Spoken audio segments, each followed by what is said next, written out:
बिहार विधानसभा चुनाव के नतीजों की तस्वीरें अब लगभग साफ हो गई हैं। 243 सीटों के रुझानों में एनडीए ने शानदार बढ़त बढ़ाते हुए लगभग क्लीन स्वीप जैसा प्रदर्शन किया है।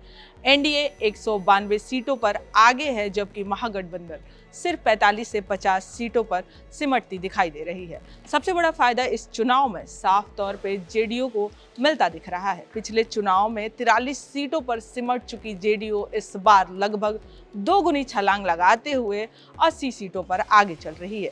यानी बिहार में नीतीश कुमार की वापसी लगभग तय मानी जा रही है और एनडीए के भीतर जेडीयू इस बार प्रमुख शक्ति बनकर उभर रही है। जहां जेडीयू को बढ़त मिल रही है, वहीं महागठबंधन के कई बड़े चेहरे मुश्किल में फंसते नजर आ रहे हैं। सबसे बड़ा झटका लग रहा है तेजस्वी यादव को। अपने गढ़ राघोपुर में वो एनडीए उम्मीदवार सतीश यादव से पीछे चल रहे हैं। तेजस्वी के बड़े भाई तेज प्रताप यादव भी महुआ सीट से लगातार पिछड़ रहे हैं। वहीं एनडीए के बड़े चेहरे सम्राट चौधरी तारापुर से मजबूत लीड बनाए हुए हैं।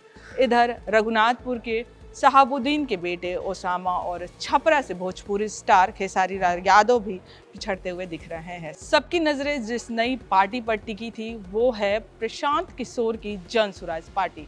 चुनाव से 2 से 2.5 साल पहले बिहार की गलियों कस्बों में पदयात्रा शुरू कर देने वाले प्रशांत किशोर ने बड़ा दावा किया था कि जन स्वराज बिहार की राजनीति में हलचल मचा देगी, लेकिन शुरुआती रुझान इसके पूरी तरह उलट है। जन स्वराज का खाता तक नहीं खुला है। 4 सीटों पर निर्दलीय और छोटे दल आगे जरूर है, लेकिन जन स्वराज कहीं भी मुकाबले में नजर नहीं आ रही। आपको याद दिला दे, प्रशांत किशोर ने पहले साफ संकेत दिए थे कि वो तेजस्वी यादव के खिलाफ राघोपुर से चुनाव लड़ेंगे। इससे राजनीतिक जमीन माहौल भी बना लिया था, लेकिन नामांकन के वक्त उन्होंने अचानक घोषणा कर दी कि वो चुनाव नहीं लड़ेंगे।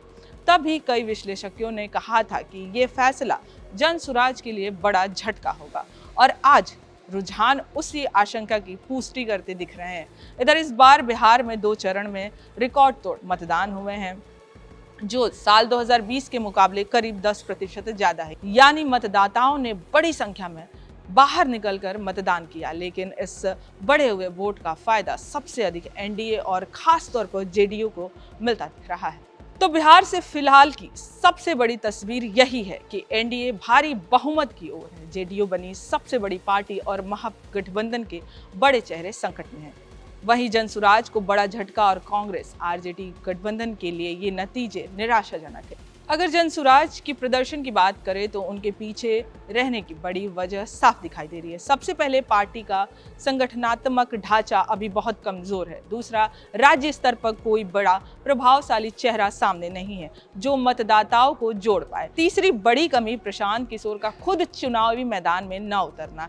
इससे कार्यकर्ताओं का मनोबल भी प्रभावित हुआ और जनता में संदेश भी कमजोर गया। और चौथा सबसे बड़ा अहम कारण, जन स्वराज की वोट ट्रांसफर क्षमता लगभग शून्य रही। इन सभी वजहों ने मिलकर पार्टी को शुरुआती रुझानों में नुकसान पहुंचाया है।